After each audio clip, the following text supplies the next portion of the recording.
Welcome back to the Property Trio, the podcast for the sophisticated property buyer. I'm David Johnston, and I'm here with my co-hosts, Kate Bakos and Mike Mortlock. Good morning to you both. Good morning, Dave.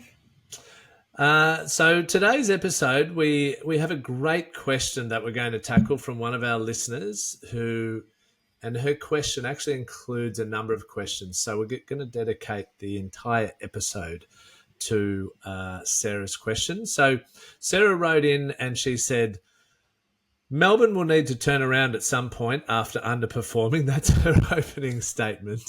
Got a whole episode on that. There's a lot of Melbourne talk lately, isn't there? With this, there's been an increase, or in brackets, or at least it seems like it, in marketing spruiking around purchasing off the plan luxury apartments, targeting downsizer owner-occupiers. I know someone who has bought into the Jam Factory complex with an SMSF after being lured in by the prospect of huge gains over the next decade. Well, I hope they weren't an owner-occupier if they're buying in an SMSF because they're not able to live in it. The same is happening in Brisbane, where people are being told there's still plenty of growth ahead of the Olympics. Should buyers be wary, or will the eventual turnaround see apartments outperform? Should they be off the plan or established? Or would you stick to houses instead? How do you identify a spruiker over a genuine buyer's agent? And how do you identify the start of FOMO? And when is outer suburban a better investment than inner city or fringe? So there's obviously a fair few questions. So many great questions, Sarah. I love them. She's got her money's worth, Sarah, hasn't she? Yeah, this is awesome. But they're all good. They're all good. They are. Really They're timely. great. Yeah. And just in our question, we asked for any feedback on the podcast or how it can be improved. Sarah just said she's enjoying it and thanks for being generous with your knowledge. Oh, thanks, Sarah. Very kind of Sarah. We just love hanging out, catching up, talking property, and knowing that we can make a bit of a difference for some people that, tune into the show and love learning a bit each week. So thank you. And when you talk about difference, Kate, baked into that question are things that make me feel like swimming with sharks smeared in tuna-flavoured sun cream. So, when we unpack some of this sort of stuff, I really do hope that there's somebody that we can get to sort of be a bit critical, because some of the people that are active in this space can be responsible for you being hundreds of thousands behind on where you want to be financially or your financial trajectory. It's big biscuits and it ought to be taken seriously. Yeah. Yeah, well, absolutely. So I had a bad experience. Well, I didn't have the bad experience. I had an experience on Sunday. We went out to see my cousin and had a lovely Uber driver. And my cousin lives in Rosanna, so it was a long ride from Yarraville. And this guy was delightful. Uber drivers, some of them love a chat. He asked me what I did. So Ian and I are sitting there talking about the family business. And then he said, can I ask you some questions? And he looked really pensive. And this is part of Sarah's question. This lovely driver had been coaxed into purchasing an investment property through an agent or a broker, or I couldn't actually get to the heart of what this person's role was. It sounded like he was financial planner, agent and broker all wrapped into one, which is really scary. And he encouraged this guy to purchase in his SMSF. So he converted his existing superannuation funds into a self-managed super fund, smallish balance, which surprised me, and then introduced him to introduced him to an apartment in Melbourne that is part of a large development. It was off the plan, and like the Jam Factory, it was a commercially zoned property, not a residentially zoned property. So that already introduces some challenges with the lending when you're going for something that's commercially zoned. What's worse is his deposit was not enough for a self-managed super fund deposit, and this wasn't realised until the very end. And so the purchase was put through in his personal name. Oh. So massive red flag, using super fund dollars to put something into personal name.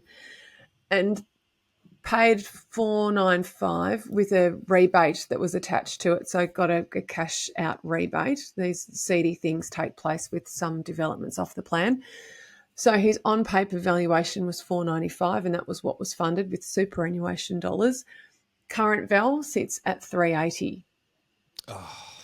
Yeah, it's messy. So a trifecta of bad things happened in that transaction. The advice was terrible. And also, as a self managed superannuation purchase, this is a regulated space. So, a regular old buyer's agent or real estate agent can't give SMSF advice. It has to come from someone who holds a qualification, a financial planner or an accountant. So, that was issue number one. There were so many issues. And often what's wrapped up here is you've got a developer who then has the marketers and the people who are selling it, and then they have relationships with some company who can set up self-managed super funds and probably have a financial services license, and then you'll have an accountant somewhere in there, and you'll have a lawyer as well who'll do the conveyancing and some sort of the contractual stuff around the self-managed super fund, but they're all in cahoots.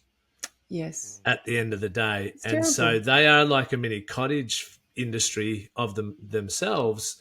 And so you might think you're getting, you got 3 or 4 people who are all telling you this is a good investment, this is the right thing to do, but they're all working together for the same outcome. They're on one team, and they're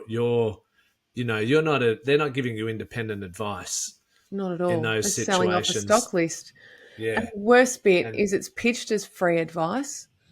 Yeah. And the person, the introducer, whoever pulls together the sale, they can get up to 8% of the property's value as their commission, which is a ridiculously high commission. When you think about a regular real estate agent that does all the work and opens the home and deals with the buyers and coordinates the auction, they get somewhere between 1.5% and 2% generally. So 8% is colossal. You think you're getting free advice, but you're paying $495 for something you're getting a rebate for, and someone else is getting paid. Little wonder it's now worth $380. Yeah. And is it problematic to rent? Potentially. Are the outgoings strong? Absolutely, because it's a high density development. And the commercial aspect, the commercial zoning has a huge impact. So I looked at Sarah's question and just thought, oh my gosh, where do I start? Because Jam Factory is commercial, SMSF is regulated, off the plan is risky, and often comes with these, kickbacks and payments and hidden commissions. And people are making money, and the advice is not impartial. So massive red flags. There's been a little bit of a crackdown with SMSFs and property, and something we've been talking about for almost 2 decades, really, because these aren't new problems. These aren't new challenges or issues. These have been going on for a long period of time, but obviously there's new unsuspecting people who aren't aware of them, and so they fall into these traps. But one of the things they put in place was, if you didn't have a certain amount of balance in your super, then you shouldn't be able to put it all into one property that potentially is an absolute dud. Sounds like this person probably didn't have much in superannuation, under 100, and then all the deposit of the super has gone into this property that essentially it's evaporated because he's paid $495,000 and it's been valued at $380,000. So he's essentially lost all his super, but now it's all wrapped up in one dud asset. Yeah. With where the debt probably is similar to the value, and it's really poor advice that's been provided. So the really heartbreaking thing is, because it was then put into his own personal name, he can't buy his home. Yeah. So he's got land that he wants to build on, and he can't finance a purchase of the dwelling because there's no capacity left. And now he won't want to sell because he won't want to realise a loss. So then there'll be loss aversion bias going on, and so then it could end up being held for many, many years until it maybe gets back to $495, but that might take a decade. Yeah. Who knows? Yeah, I mean, look, that's a perfect example of a lot of the risks with this type of asset class, isn't it? It is. Yeah, it was just a spider web of bad advice. And my advice was to seek legal advice in relation to what's taken place and um, I what think at least legislation around the was breached. super, the yeah, Absolutely. yeah, It was terrible. So if anyone is listening and has had an experience like this, there have been some significant breaches here. And yeah. going down the legal path might be the right path. And there's a lot of ongoing costs with managing an SMSF, and it's not to say it can't be a good vehicle for investing Mm, in property, but you've got to understand the ongoing costs. There's extra costs with that vehicle. There are benefits yes. because of the low tax environment of superannuation, You're but absolutely right, though, Dave. The compliance and audit yeah, and annual tax annual. It's an return, annual cost. all of that Yeah, can erode your super if your balance is not significant enough. There are some super balances that are best suited to just super funds, and yeah, then there are some that are well suited to self managed. But it's not to be taken lightly. And there's a 100%. reason why advisors want to see above a certain threshold before they will contemplate SMSF. Yeah, and there's legal obligations from their advice around that as well. So, look, I would probably touched on, weaved in bits and pieces of Sarah's questions there. But if we come to her first point, and she said Melbourne will need to turn around at some point after underperforming. Now, we've talked about Melbourne a Yeah, bit we hope you enjoyed that ep, lately. Sarah. Yeah, so do we want to add anything to her Sarah's statement? She obviously thinks it's due to turn around. Well, she Well, wants it to turn around, and I do too. yeah, and I mean, I think we all do for various reasons. But if she hasn't listened to the episode on mean reversion, it's definitely worthwhile because we unpack that question in a lot of detail. But there's no such thing as it's due to do something in property. That's not a scientific way to look at it. Of course, we unpack the mean reversion theory, and there's a lot of commentators that are saying, well, it's likely to have a better run than it has in the last little while. I mean, we were sharing some numbers in a prior episode that Melbourne's done 7.8% since March 2020. Now, I think that data was December, January. You compare that to somewhere like Brisbane, it's done 68, Adelaide 73, even Sydney, which has not been doing much, 27%. So you can see why that's a very bewitching theory. Like Melbourne hasn't done anything that it's its turn, but Melbourne is fundamentally a different place today than it was pre-COVID. And that needs to be factored into any idea that it's just working in a vacuum and it just has to do what every other city does. Yeah, and look, we've done Yes. an episode on Melbourne and unpacking data points as to why it could turn around as well. So have a listen to that. So her next comment was with this meaning the likely turnaround in the Melbourne market. Sarah says that there's been an increase, or at least it seems like it to her, in marketing spruiking around purchasing off the plan luxury apartments, targeting downsizer owner occupiers. So. What have you noticed that, Kate? Have you got any comments around that, or Mike? I think developers have pivoted really well to where the money is, and downsizers. We're already seeing the start of intergenerational wealth transfer. We're seeing retirees wanting to downsize or right size, get more central, be closer to airports, lock and leave the city, all of those things. And I think marketers are tapping into that really well. And in fairness to developers, I'm seeing some reasonably effective floor plans on new stock, but high quality new stock versus high density cheap apartments.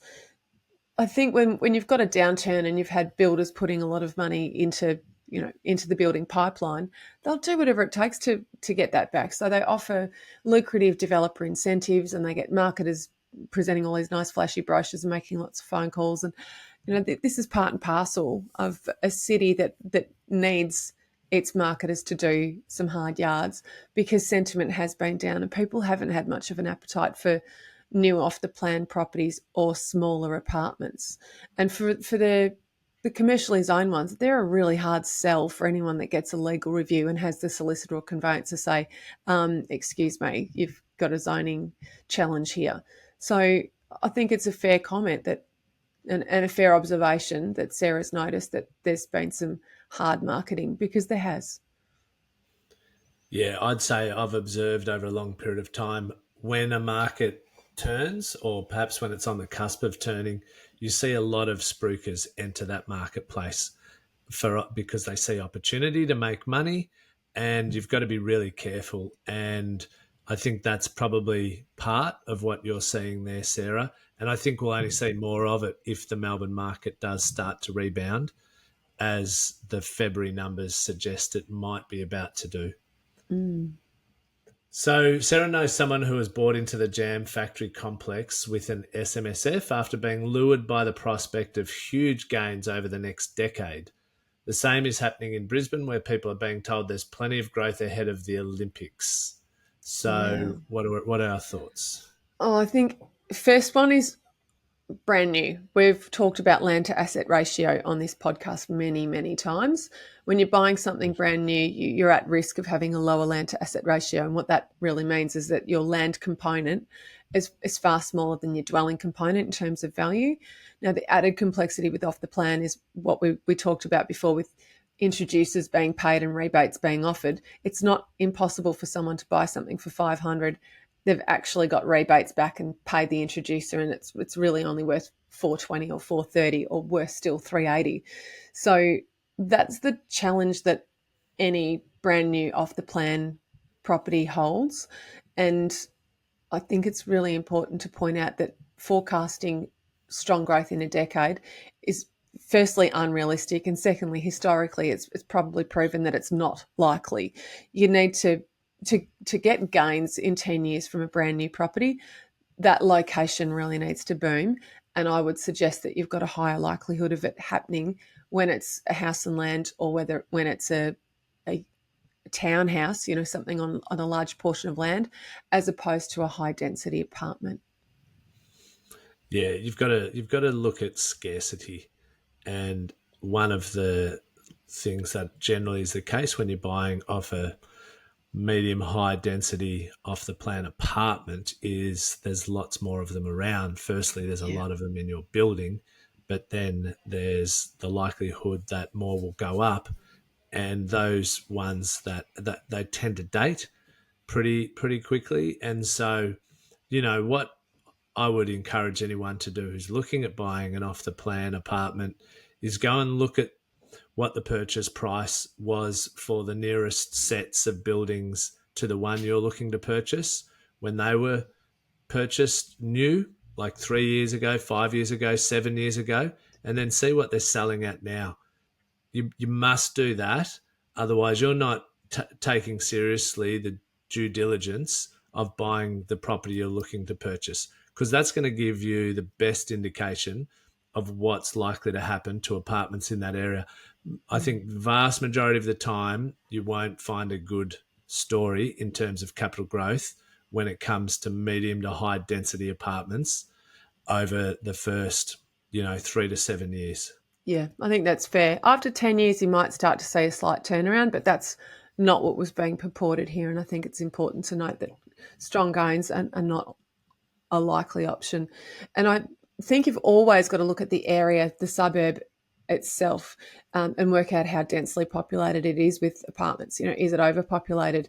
And what I will say about the jam factory is it's right in the heart of South Yarra, and you won't see many more suburbs that are more populated with high density apartment towers than South Yarra. I mean, it's one of the top 5 in Melbourne that's been, I would say, overpopulated with these types of properties. So overlaying that to the Brisbane Olympics, we've got to look at where the properties are that are being spruiked, and whether overpopulation of towers is a risk. And dare I say it, I think it's a genuine risk. How many apartments are in the jam factory, roughly speaking? We're talking hundreds? I remember going there in that vicinity, hundreds. Back in the day. Yeah. The good old village cinemas in the jam factory. 448 in the jam factory itself, but there are so many. How many on Chapel Street? On Chapel, just so many. That's what I'm saying. Yeah. They're The like jam factory is just one thousands. building of many. Yes, yeah. My 2 cents, Dave, is that nobody actually knows. And in other industries, it would be illegal to say what she's quoting Spruikers as saying, right? That, this location is going to see massive growth over the next 10 years. Can you imagine like a financial planner or a stockbroker saying that about a Oh, yeah, you particular should be thing? good. Yeah, Well, I yeah. think it's a great point. Data on new apartments is opaque and so hard to find, and that's intentional because probably if everyone knew how poor the data was on the returns of new apartments, we might have a massive issue of undersupply of properties in this country because they would be so much harder to sell. Mm. And to pick up on your point, actually, I've got 2 things, and then I'll get out of the way of this episode. You mentioned scarcity, and I wanted to sort of give an example about where scarcity works against you. And I mean, we're talking about a complex of 400. When you, let's say, one day down the track want to sell your property, there could be 20 apartments in your building for sale at the same time. That is not scarcity. That is not what a real estate would want, to put a pressure cooker situation to give you potential upside. What also happens is that when the places sell for different reasons in that apartment, they're setting precedents, they're setting comparables for your valuation. And you might kind of think, oh, it doesn't really matter because I'm going to hold it for 20 years. But if you want to borrow against that, you do need a valuation. So what's happening there matters. And some people may sell cheaply in a non-arm's length transaction, and a good value is supposed to pick that up, but it doesn't always work. On the other side, when you're renting it out, if there's 400 in the apartment complex, there could be 10 for lease in that building at one particular point in time. Now, when renters are looking for things and they've got an option of 10 different ones, that's not putting a fire under the bottom of your particular apartment. So that's why I think scarcity is really, really important. I wanted to kind of break that down a little bit, and zeroing in on, say, South Yarra or any of those similar locations in Melbourne. We talked a couple of episodes ago about when we were doing the rental loss index, and that was one of the areas that topped the charts during COVID. We saw international migration basically turned off, and I know certain property managers, or one particular one that was just a property manager that worked in that high-rise space in that location. They actually started up a sales division of that business because all of their managements were selling, because vacancy rates went to double digits. That's such a foreign concept to us now in 2025 when we're sitting at 1.3 or thereabouts as a percentage, but double digits of vacancy, the value of these things plummeted. And again, when there's a bunch of them selling together, that's setting comparables, and it can be a real nasty situation. Yeah, great Yeah. advice, Mike. It's something that you mentioned was opaque, and I want to just drill into that quickly because there's a bit more to answer here. But when developers sell off the plan, in most cases, when I jump on CoreLogic, which is a portal I pay for, I can't see the history of the sales, and they tend to be contained. They don't let that word get out about what each apartment sold for, because they're wanting to just keep this mistake, and they can say to people, here's the rack rate. Do you want it or don't you want it? I've got other buyers on it, blah, blah, blah. And then you've also, when you do get a hold of the price tag that someone paid, you don't know what the rebate was, because there are a lot of rebates offered on these things. So when you settle, the developer hands you a $50,000 check. So it's an artificial price tag as a sales result, and it's designed to uphold the values and allow the developers to keep getting top dollar. So people need to understand that this behaviour, these types of lack of record keeping or lack of visible data, it actually happens. So there's a lot of mistake, and even for a paid professional, we can't always get our hands on the real price tag that someone actually paid as a net price. And part of what happens with the funding of these development projects is that the banks may want or have a contractual obligation for them to achieve a certain number of pre-sales. So if they have to sell 20 units in that complex to be able to meet the milestones for the bank to fund this project. They get close to that, they might be offering quite significant discounts just to get across that line, and then they can sort of try and build in a little bit of a scarcity, stage one release. Like, you'll hear those things all the time, and it's not necessarily because they want to do it in stages, it's actually they're trying to build their own scarcity. Like an Argyle It's a diamond. real invisible section of the property market, which is, why I use that phrase opaque, and why it's so hard for people to really properly assess when they're buying off the plan property. And, if you're a publicly listed company and you're governed by ASIC, you need to, if there's any material changes to your asset price or to your P&L or your balance sheet, you need to share that with the market. Not that they always do that as they should, but at least there's someone there to govern them if they're not doing what they're supposed to do. Whereas there's this big place, it's invisible in essence in the property market, and that's part of why it can be so hard and why people can get sucked in ultimately into buying bad assets. And like you may not have this visibility, but the valuer has valued other sales in that apartment block, and so you're back to your Uber driver. He's paid $495, but that valuation firm might have seen sales often to the people who did the development, because often they keep a few properties, and there might be a price on there of $380,000. And that's why, so they're going, the benchmark's 380. This sucker paid $495.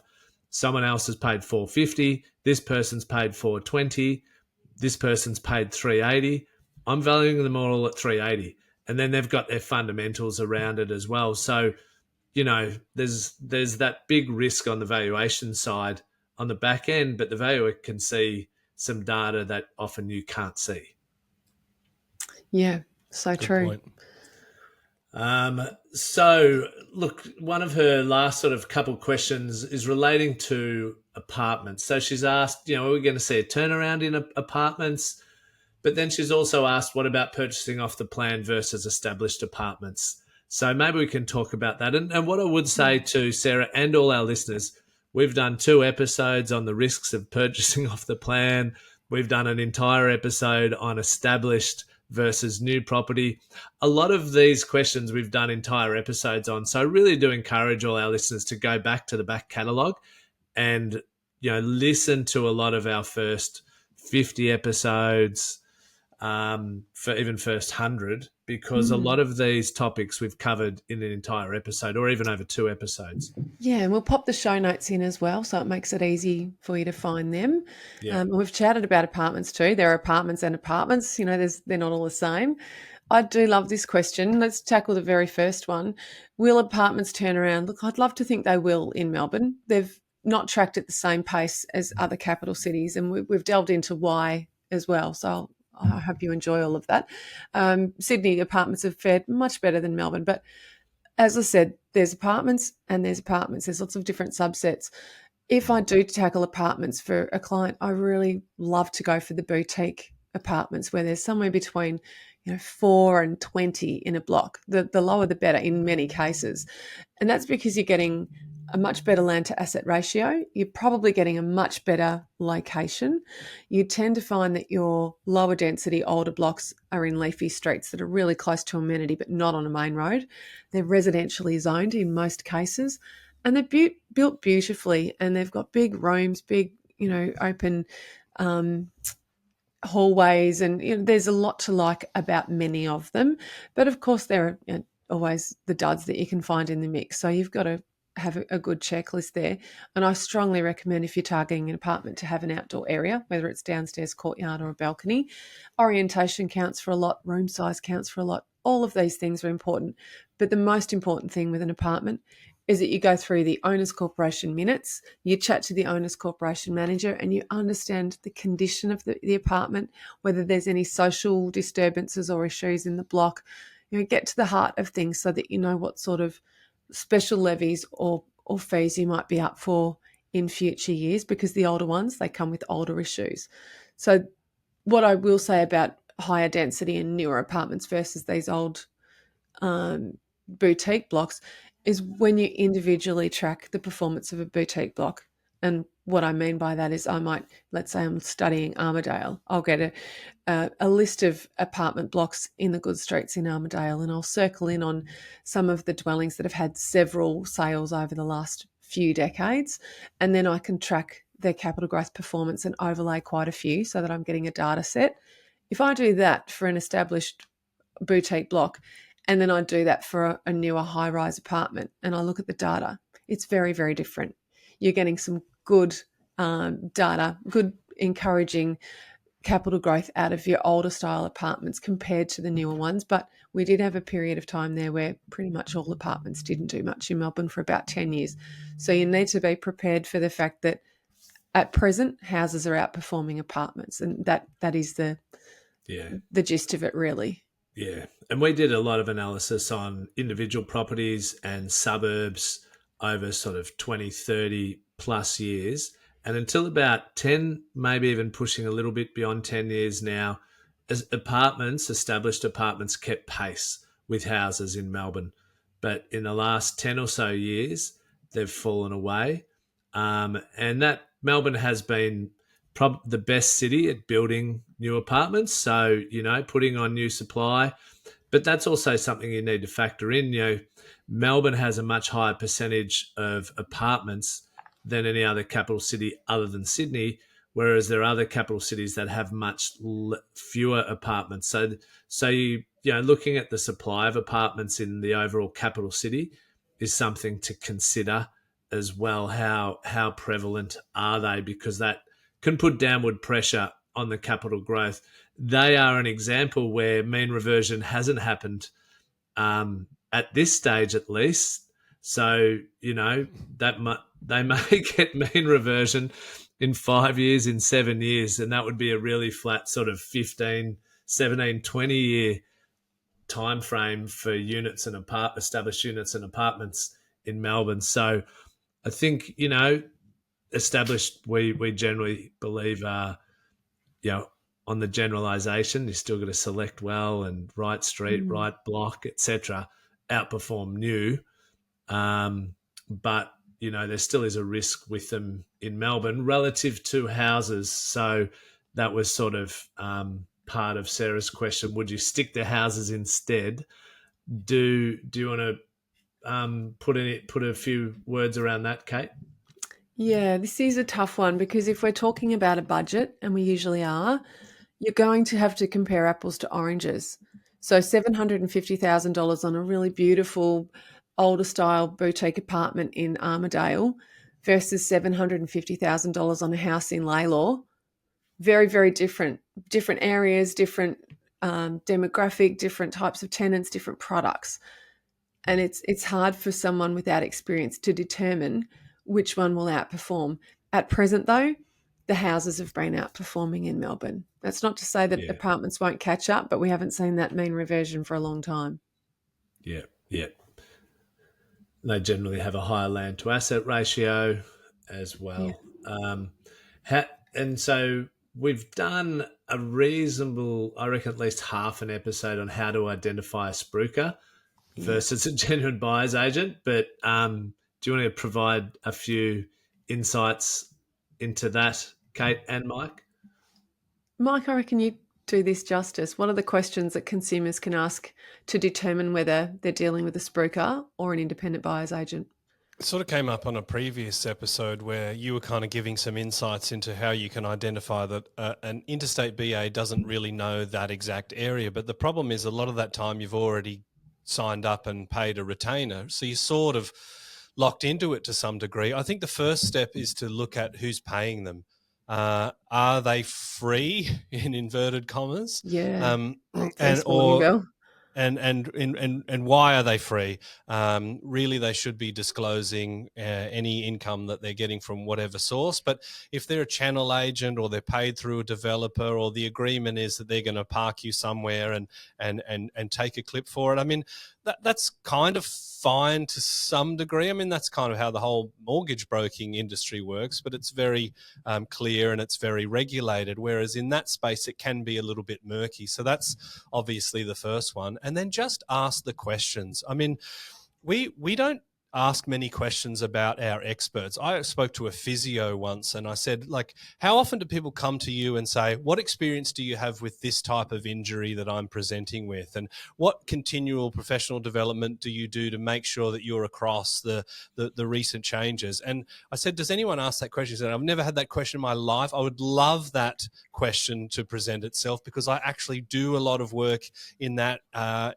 space to make sure I'm at the cutting edge. And I have specialized in this industry, in this injury with various sporting teams, but we don't do that. I mean, you are passing over your hard earned, and whatever the buyer's agent fee is, or whatever the developer kickback is getting in there, it's not just that, it's also the opportunity cost of buying a different asset. And of course, there is the risk that the asset is going to go down in value. So you want to know who's paying them, but also just question them on their experience. So you're saying this location is going to outperform. On what basis? What data are you pointing to? What historical averages are you referencing? Or what is new about that marketplace that's going to deviate from the trend? Kate just gave a great example where she looks at established apartments in certain blocks. She overlays them together so she gets a genuine data set, not just a block, and then compares them to the high-rise apartment complexes. You want someone that has an answer like that before you're transacting with them. Yeah, they're 100%. They're great examples of how to spot a spruiker over a buyer's agent. So, I think and we could go another on red further, flag. but we've Sorry.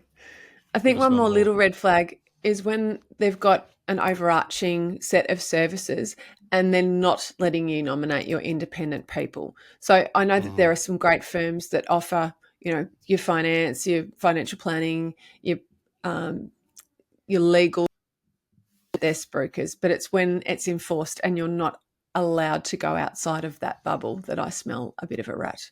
That's a good point. You can work with us, but you've got to work with the whole package. And if that's the case, that's a worry, because they're clipping the ticket all the way along the way.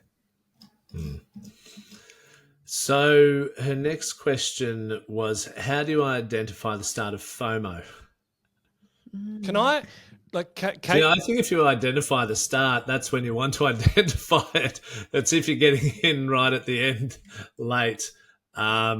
So yeah, you don't want to be you at can the see end of the FOMO. There are some leading indicators, higher numbers at auctions, higher auction clearance rates, agents telling you that buyers are going bananas, prices soaring past reserves. These are all hints that the market's warming up. And, when agents are surprised by prices, I know it's hard to tell. Sometimes they fake surprise, but, that's what the start of FOMO certainly feels like. And even just as a buyer who's doing inspections, if you've got a disproportionately larger number of people inspecting a property on a Saturday, well, the market's heating up. I wanted to put a question to you, Kate, because I know you've done lots in this acronym space. For Bobo, I think was my favourite one that you came out with. I think at that point I was just wondering how silly can we go with this. But I want to ask the question, why are you trying to identify FOMO? Because let's say you find FOMO, then this is a market that's now trading on sentiment rather than fundamentals. And stock traders talk about things like trading the fundamentals or trading the news. So there could be an announcement, share price goes up, you do that little run and you sort of, ride the pump and dump. You can't really do that with property. So if there is FOMO, it could be an indication that, well, there's just actually artificial heat based on people being a bit frightened. You are in a position that if it's approaching the peak, you could be overpaying, or it could actually maybe be a little bit too late. I'm interested in the genus of that question, for want of a better term. What do you guys think? Well, I think that FOMO doesn't necessarily mean that it's all artificial. I've seen some genuine runs that have been fueled by genuine growth drivers, but then the buyers that are fearful that they're missing out, that is what FOMO means, fear of missing out. Then they jump on and they're dealing with this awful heady situation where property prices are soaring and they're losing their place on the ladder. I think that's what Sarah's talking about. So how do you get in before the herd? And it's much easier to say this to an owner-occupier than an investor, because investors want to time it perfectly and get a great result. Whereas owner-occupiers, you should buy when you can. Yeah. End of Yeah. story. It shouldn't matter what's happening with the market, whether it's about to heat up or whether it's still tracking static like Melbourne did for quite a while. If you're ready to get in and you want to buy a home, best way to guard against that is just get in when you can. And for an investor, static is never great. You like to think that your investment takes off as soon as you purchase it and sign the contract, but it's not how things work in reality. And for everyone late last year that asked me, is now a good time to purchase, and actually did it, well done, because the early signs are suggesting you did time the market well. But did I know that that was the perfect time to buy it? No, I just knew that last year was a great time to buy. And now we're seeing the data, and it begs the question, well, how much upside is left? I've always kind of thought by the time you see green shoots, if this is a market that does say 10% in a year, there might only be 6 or 7% left because of the lagging data that we're actually seeing. Like the real action was maybe happening 6 or 12 months ago, as you say. Yeah. Possibly. But I think, well, firstly, how do you identify it? You have to be watching and reading the data and reading the news, and, you have to do it on a daily basis. You can't just sort of come in and out and, spend 2 hours a week or, make it a here and there thing that you do. You need to spending an hour or two a day on this to be able to analyze where things are at. So I think, and I think, there's plenty of data points out there now, and where does sentiment fit into all of that? Well, sentiment's a big part of markets. Also, markets tend to overshoot when they're rising, and often property markets don't have the same level of retractions as share markets. So often there's less risk on the downside as well. So, I think if you watch the data closely enough, you can make an informed decision, and if you're talking to the right people.